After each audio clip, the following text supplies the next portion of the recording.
The camera was already rolling when Maya realized she was going to die. Not a metaphorical realization, not the vague dread she'd carried since childhood, like a stone in her shoe. This was surgical certainty, the kind that settles behind your sternum and doesn't leave. She was crouched behind a dumpster in a park structure in Burbank, with Danny's blood drying on her sleeve, watching a man in a charcoal suit stand perfectly still 40 yards away, and she knew with the same bone-deep clarity she'd once to identify the precise green of Prussian blue that the thing standing in the suit was not a man. "Still rolling," Danny said. Her voice was low, tight. The phone in her hand hadn't wavered. "Keep it rolling," Maya said. That had been their agreement from the beginning. Everything on camera. Every motel room and gas station and stretch of desert highway filmed and uploaded and time-stamped. Not because they thought it would save them, because if they disappeared, the record wouldn't. 14 days earlier, Maya had been 3 weeks from a gallery show and had no idea what she was.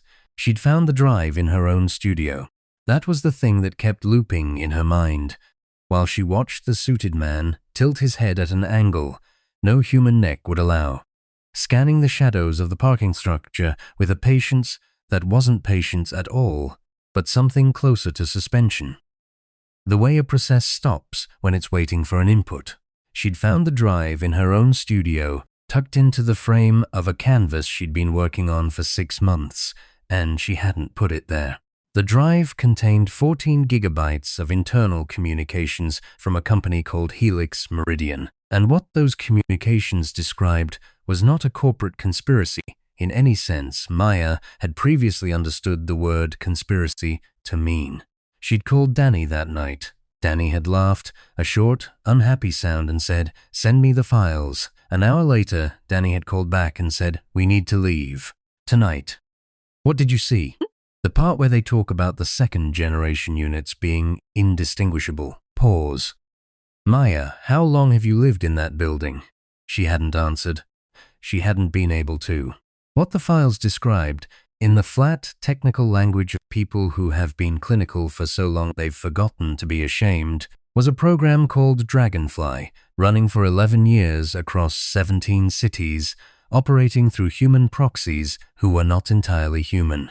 Gene-edited, neurally augmented, behaviorally synchronized, designed to model population responses, to manage them. The word used in the files was harmonize. The word used for what happened to people who noticed was mitigate. The man in the suit turned towards the dumpster. "Go," Maya said. They ran. The beautiful thing about a parking structure, Danny had learned in the first 3 days of running, was that the cameras were always pointed at the wrong thing. The ugly thing about a parking structure was the echo. She could hear the footsteps behind them, even unhurried, metronomic, and she ran anyway because running was what you did, even when the math was bad. They split at the 3rd level. That was the plan. Danny went left, Maya went right, and Maya yanked open the door to the stairwell and took the stairs 4 at a time, phone still in her hand, camera still rolling, and she didn't let herself think about Danny. Because the moment she thought about Danny, she would stop running, and stopping was how you became a statistic in a file that used words like mitigate. The stairwell door opened onto the roof. 12 seconds of flat, open concrete in the sodium yellow dark, and then Maya was at the edge, looking at the street below, looking at the fire escape on the building adjacent, looking at the 4-foot gap between them, and she did what she had been doing for 14 days, which was to make a decision and commit to it before she could calculate the margin. She jumped. Her palms hit rusted metal, and her knees hit the grating, and she had a half-second of perfect animal joy before the pain arrived. She scrambled upright, checked the camera, still rolling, and started climbing down. Danny was at the rendezvous in 11 minutes. She had a cut above her eye that she pressed a gas station receipt against, and she was talking before she'd even caught her breath. "I got it," she said. She held up the secondary drive. Small, matte black, unremarkable, the routing data, every facility, every active unit, every protocol for the next deployment phase. She looked at the camera. "Hi. If you're watching this, we're either dead or we won." "Don't say that." Maya said. Why not? It's accurate. Maya took the drive and turned it over in her fingers. 11 years of Dragonfly. Hundreds of facilities.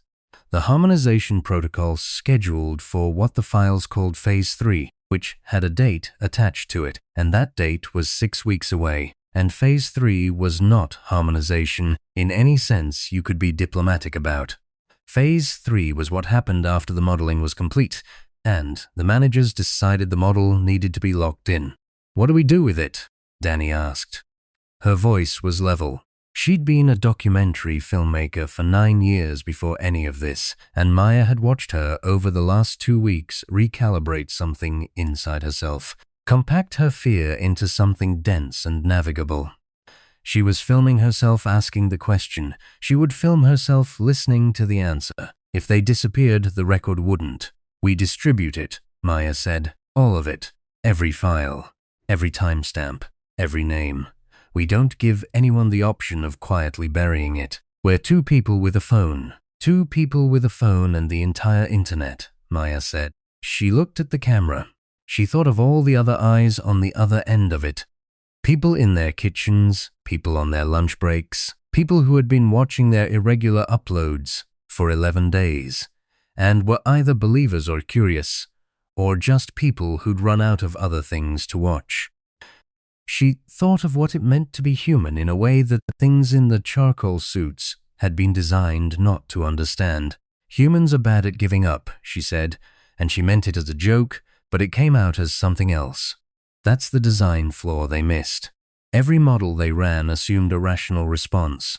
Cut off the exits, increase the cost, decrease the hope, the behavior modifies. She shook her head. We don't modify. We get more stubborn, Danny looked at her. That's going to be on a motivational poster someday. Help me find a Wi-Fi hotspot. The motel in Van Nuys had a connection strong enough. They sat on the floor with the drive plugged in and the files queued, and Maya pulled up every channel and the network they'd been seeding for the past 2 weeks, every username and digital handshake and reciprocal agreement, and she started the upload at 2:17 in the morning, while Danny filmed, and neither of them spoke because there was nothing to say that the camera wasn't already seeing. They watched the progress bar. Outside, a car idled for a long time in the parking lot and then drove away. The thing about Dragonfly, Maya had come to understand, was that it was not designed for chaos. It was designed for predictability. It had run for 11 years in 17 cities because the people who built it understood that human beings are creatures of pattern, and that if you control the pattern, you control the behavior, and if you control the behavior, you never have to be afraid of the variable. That was the whole project. Remove the variable. What the project hadn't modeled was the variable refusing. By 4 a.m., the files had been downloaded by 11,000 people in 9 countries. By 6 a.m., the number was 93,000. By 8 a.m., it was past counting, because the aggregation had started.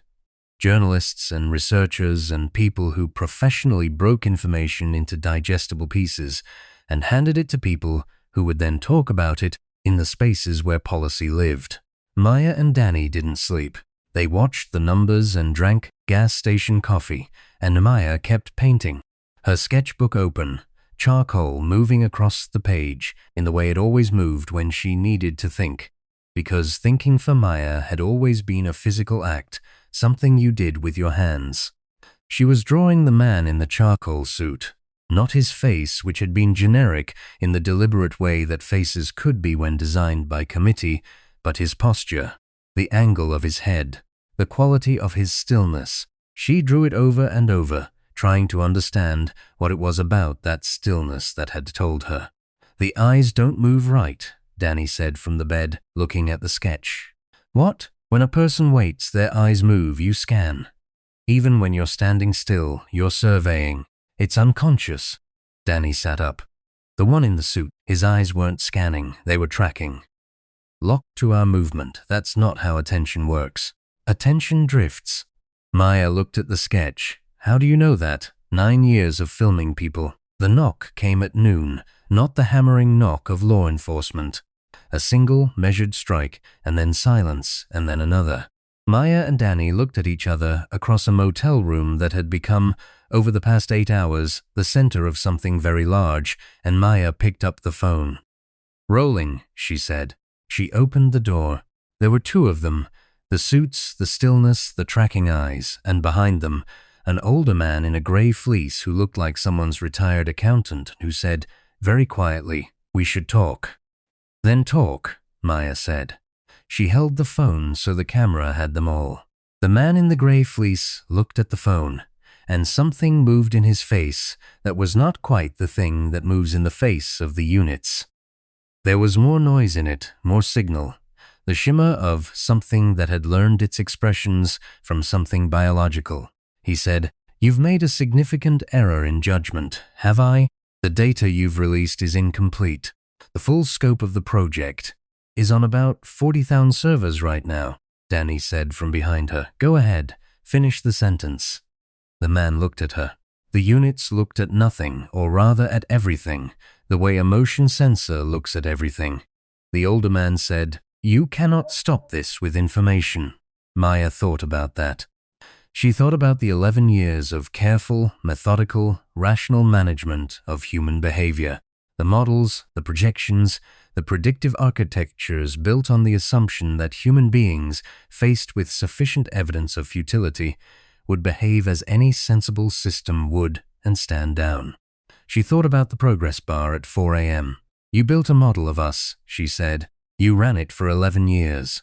You planned for our fears and our rational calculations and our capacity to be worn down." She lowered the phone slightly, made sure the camera had his face. "You missed one variable. We film everything. We talk to each other. We make noise. You can mitigate one person. You can mitigate 10. You cannot mitigate the part where we absolutely cannot help telling everyone what we know." The older man's face did the thing that wasn't quite an expression. "That's a biological quirk," he said, "not a strategy." "It's worked so far," Danny said. The units shifted. The older man's jaw tightened, and that small movement, the involuntary, imperfect, decidedly organic tightening of a muscle in a face, told Maya something she hadn't been certain of until that moment, which was that this man, at least, was afraid. Not of them, of what they'd already done, of the 93,000 downloads becoming 900,000, becoming a number that didn't fit neatly in a model anymore. "You have 6 weeks before Phase 3, Maya said, "or you had 6 weeks. Now you have 6 weeks and a world that is being actively briefed." Behind her, Danny murmured, "Numbers just past 2 million. Maya watched the man in the gray fleece perform a rapid internal calculation. She could almost see it. The cost-benefit architecture running behind those eyes, the rational system, trying to find the move that closed the problem back down. The units were still. The man was still. The motel hallway was quiet. He left. They both did. No confrontation, no ultimatum delivered, no final threat. They simply turned and walked away, and Maya watched them go, with the phone still raised, and the moment they rounded the corner, she leaned against the door frame and let out a breath that felt like it had been in her chest for 2 weeks. "Did you get that?" Danny asked. "I got all of it." They filed 7 more uploads that day. The routing data, the facility coordinates, the internal communications about Phase 3, the financial instruments used to fund Dragonfly's 11-year run, the names of the 32 individuals in 4 countries who had known and said nothing. By evening, 2 governments had issued statements. By the following morning, a 3rd had announced an investigation. Maya sat on the motel bed at midnight and opened her sketchbook and drew Danny's face from memory. Not the tired, adrenaline-scraped face of the last 2 weeks, but the face from the parking structure, receiving blood from a cut above her eye, saying hi to whoever was watching, saying we're either dead or we won. She drew the camera frame around it, the way you'd mat a painting. She thought about what it was to be the kind of creature that, faced with something vast and organized and patient and cold, puts it on film and shows it to everyone. She thought about what the older man had called it, a biological quirk. He wasn't wrong, technically. The compulsion to share, to narrate, to witness, to turn the unbearable into a story you could hand to another person. was old, older than language, older than cities, older than any of the elegant machinery that had looked at human beings and seen a system to be managed. It wasn't a strategy. It was something more durable than that. Phase 3 never happened. The investigations took time, the kind of geological institutional time that feels like nothing is moving until suddenly everything is. Helix Meridian went through 17 different news cycles and 3 congressional hearings and an international joint inquiry that took 2 years to produce findings that most people already knew because they'd been living with the uploaded files for 24 months. The Dragonfly facilities were identified and shuttered, one by one, in the careful, documented way that official processes work when they have been backed into a corner by approximately 4 million downloads and the persistent, annoying human habit of not letting things go. Maya had a gallery show. It opened 14 months after the parking structure in a mid-sized gallery in Culver City, and the paintings were of ordinary things: a motel room window, a gas station at 3 a.m., a hand holding a phone, a man in a charcoal suit standing very still in a half-lit stairwell. The exhibition was called Signal, and in the program notes Maya had written something brief: that art was the original transmission. That humans had always been the species that made marks on walls so that whoever came later would know. We were here, we saw this, we survived. The gallery was full on opening night. Danny came. She stood in front of the painting of the parking structure and was quiet for a long time. "You made him look almost sad," she said finally. "He was calculating," Maya said. "That might look the same." "You going to do another show?" "Probably. More of this stuff?" Maya looked around at the paintings. The motel windows, the phone screens, the long empty roads between cities. The evidence of 2 people who had been running and had refused, despite every rational argument for stopping, to stop. "Yeah," she said, "probably." Danny pulled out her phone. "This?" Maya laughed. It felt like the first clean, uncomplicated thing she'd done in months. "Keep it rolling," she said.